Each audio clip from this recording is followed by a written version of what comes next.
Episode के शुरुआत में वहाँ पर गुआंग आता है और कहता है, मुझे पता है कि वो कहाँ पर है, मेरे साथ चलो, मैं तुम्हें बता दूंगा और तुम मुझे जाने देना। क्विन हाउ कहता है, इससे कुछ नहीं होगा, मैंने अपने आदमियों को ऑर्डर दिया है कि अगर कोई और दिखे तो उसे उसी वक्त मार देना। और फिर यांग उसे और पीटता है और कहता है, लगता है तुम्हें सिचुएशन का अंदाजा नहीं है, मुझे डराने की तुम्हारी हिम्मत कैसे हुई। और वो उसका गला दबाने लगता है। क्विन हाउ कहता है, मैं तुम्हें वहां ले जाऊंगा। जी कहती है, मास्टर मुझे डर है कि अगर ये एरे से बाहर निकल गया तो इससे निपटना आसान नहीं होगा। यांग कहता है, सब ठीक है, वो मेरे माइंड वेव अटैक से डरा हुआ है, वरना वो मुझे अपने एरे में फंसाने के लिए इतना सब कुछ नहीं करता। और फिर हमें अगले दिन का सीन दिखाया जाता है जहाँ पर माउंट टियानलिंग के लीडर जू मिंग को हमें दिखाया जाता है। क्विन हाउ कहता है, मास्टर ये यांग ने मुझे मारा है। जू कहता है, ये आउटर डिसिपल डिपार्टमेंट से है, इसे तुम्हें मारने की हिम्मत कैसे हुई, इसने हमारे सेक्ट के रूल को तोड़ा है, गार्ड्स इसे पकड़ लो। और फिर वो गार्ड्स उसे पकड़ लेते हैं। यांग कहता है, पहले उसने मुझे मारा था, मैंने कोई रूल्स नहीं तोड़े हैं। जू कहता है, तुमने उसे इतनी बुरी तरह मारा है और तुम अब जुबान लड़ा रहे हो। और फिर वो सुपर सेयन, मेरा मतलब अपना ओरा बाहर निकालने लगता है और वो दोनों गार्ड्स साइड में गिर जाते हैं।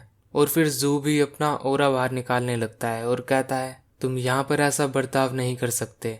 और यांग उसका ओरा देखकर काफी डर जाता है क्योंकि वो बहुत खतरनाक होता है और ऑब्वियसली वो यांग से ज्यादा पावरफुल है।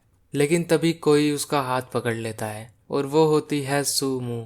जू कहता है, सू तुम यहाँ क्या कर रही हो। सू कहती है, यांग आउटर डिसिपल डिपार्टमेंट का डिसिपल है, तुम्हारे डिपार्टमेंट का नहीं, तो तुम्हें उसे मारने का कोई अधिकार नहीं है। जू कहता है, तुम गलत हो, उसने मेरे डिसिपल को बहुत बुरी तरह मारा है, मैं उसे सबक सिखा के रहूंगा। सू कहती है, मैं शर्त लगाती हूँ कि उसने ही पहले यांग को बुली करना शुरू किया होगा, लेकिन वो खुद ही पिट गया। जू कहता है, तो तुमने डीमन सेक्ट के जासूस को बचाने का डिसाइड किया है, अब मुझे दोष मत देना।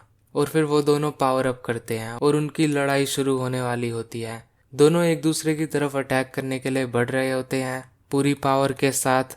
यांग सोचता है, तो ये है लेट फेटाल ब्रीथिंग रियल्म की पावर। लेकिन तभी इन दोनों के बीच में आ जाते हैं हेडमास्टर और इन्हें रोक लेते हैं और कहते हैं, शांत हो जाओ, तुम आने वाली जनरेशन के लिए एक बुरा एग्जाम्पल सेट कर रहे हो। जू कहता है, हेडमास्टर यांग ने मेरे डिपार्टमेंट के बहुत सारे लोगों को घायल कर दिया है, इसका इंसाफ होना चाहिए।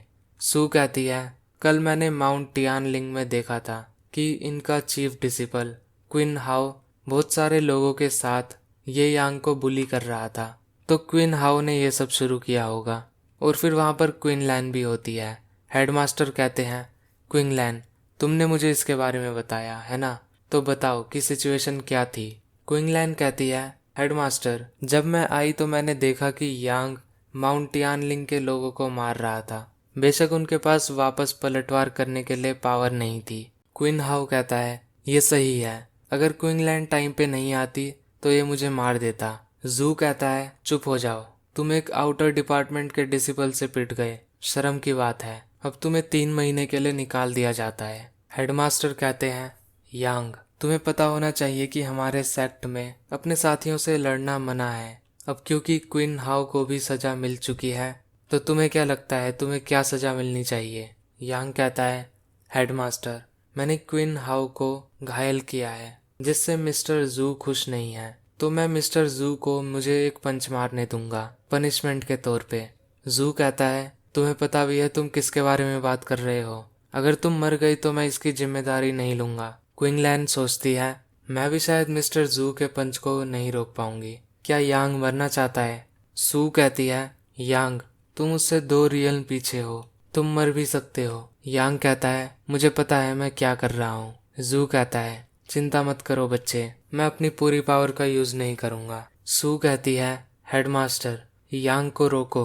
हेडमास्टर कहते हैं, उसने ये डिसीजन खुद ही लिया है, मैं कुछ नहीं कर सकता, लेकिन मैं उसे देख रहा हूँ, अगर कुछ हुआ तो मैं उसे बचा लूंगा। यांग कहता है, मिस्टर जू आ जाओ। जू मन ही मन कहता है, मैं बिल्कुल अपनी पूरी पावर का यूज करूंगा, तुमने मेरे डिसिपल को बहुत बुरी तरह घायल किया है, मैं तुम्हें अपाहिज बना दूंगा। और वो उस पर अटैक करने के लिए आता है और उस अटैक का नाम होता है 8th ग्रेड फिस्ट। और पीछे से जी भी उसे रोकने के लिए हाथ आगे बढ़ाती है, क्योंकि ऑफ कोर्स यांग अकेला इसे नहीं रोक सकता। और फिर वो पंच लगता है। सारे ये देखकर बहुत हैरान होते हैं। जू कहता है, बच्चे तुम्हारी किस्मत अच्छी है। क्विन हाउ कहता है, मास्टर उसने सच में उस पंच को रोक लिया।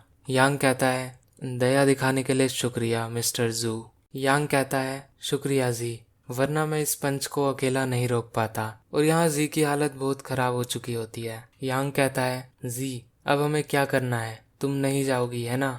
जी कहती है, नहीं, मैं सिर्फ पीरियड ऑफ डोरमेंसी में जाऊंगी। कुछ समय के लिए डोरमेंट होने के बाद मैं रिकवर हो जाऊंगी। इस समय पर अपना ध्यान रखना, मैं जल्द ही तुम्हारे साथ फिर मिलूंगी।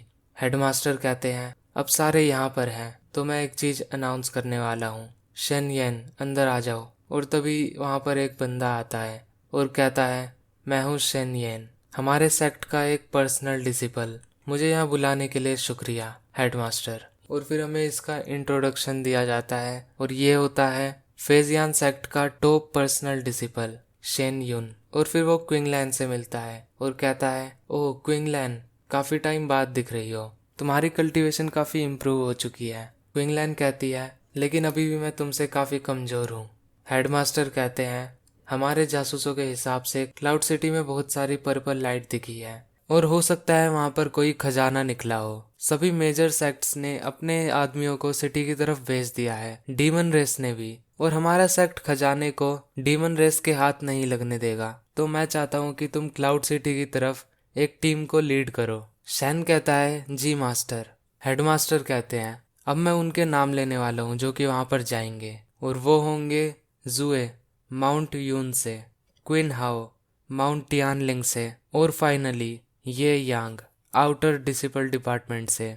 ये सुनकर सारे शोर मचाने लगते हैं और वो सारे यांग के बारे में ही बहुत कुछ बोल रहे होते हैं। लेकिन माउंट टियानलिंग का ओनर यांग के वहां जाने का विरोध करने लगता है। सू मू कहती है, मिस्टर जू, तुम हमारे हेडमास्टर नहीं हो और तुम्हें हेडमास्टर के डिसीजन पर क्वेश्चन उठाने की जरूरत नहीं है। जू कहता है, यांग एक जासूस हो सकता है डीमन रेस का। देखो, इसने मेरे डिसिपल को अपाहिज बना दिया है। अगर इसने ये टीम ज्वाइन करी तो बाकी के लोग खतरे में होंगे। यांग कहता है, तुमने ही मुझे एक डीमन रेस का जासूस घोषित किया है, लेकिन मुझे लगता है कि वो तुम हो। और फिर जू को काफी गुस्सा आ जाता है और वो उसकी तरफ अटैक करने के लिए बढ़ रहा होता है और वो उस पर एक जानलेवा हमला कर ही रहा होता है। वैसे ही हेडमास्टर आकर उसे बचा लेते हैं और कहते हैं, जू रुक जाओ। लेकिन जू नहीं मानता और फिर हेडमास्टर अपना ओरा बाहर निकालने लगते हैं, जो कि बहुत ज्यादा खतरनाक होता है। और ये देखकर जू डर जाता है और कहता है, ट्रांसफॉर्मेशन ऑफ प्रीमोडियल की। हेडमास्टर, क्या तुम ओब्लिवियन रियल्म से ऊपर जा चुके हो? मतलब ये वो अपने मन में ही कहता है। हेडमास्टर कहते हैं, हम सब साथी हैं, अब इसके बारे में भूल जाओ। और फिर जू वहां से चले आता है। हेडमास्टर कहते हैं, तुम एक हफ्ते बाद क्लाउड सिटी के लिए निकलने वाले हो, तैयार हो जाओ।